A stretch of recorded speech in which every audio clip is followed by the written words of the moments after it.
Nagapanganda ng 7 ka tribo nga magapasakop sa dinagyang Illumination Tribe category pinaagi sa Blocking Performance sa Ayala, SM kag Mega World nga sakop sa distrito sang Mandurriao kaapon sa gabi alas 6 Enero 21, tubtob alas 3 sang kaagahon Enero 22.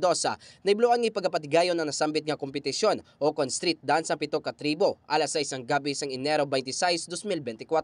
Ang mga tribo nga nagpasakop sa nasambit nga kompetisyon ang gikalakipan sang tribo Kahirop sang Arevalo, tribo Ilonggohanon sang City Proper, tribo Buntag Tala sang Haro, tribo Sagasa sang Lapas, tribo Sidlangan sang Lapus, tribo Mandurriao, tribo Iapa sang Molo. Sa tion sa blocking performance sa 7 ka tribo, gindag sa ini sa mga tagtumalanaw sa nagkalainlain nga distrito bangod nga nagpakita ini sang agresibo nga mga performance sa ila nga pagpasundayag.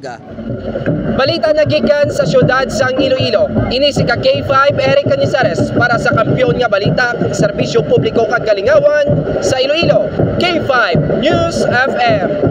This news is brought to you by, do you feel tired all the time? Do you have frequent infections? Do you have always cold? It's a sign of low immune system. Boost your immune system with Clinica D3 Bio, antibacterial, natural antioxidant, immune system booster. Clinica D3 Bio has vitamin D3, lauric acid, and monolurine to fight against all viruses. Try Clinica Vitamin D3 with Coccus nocifera.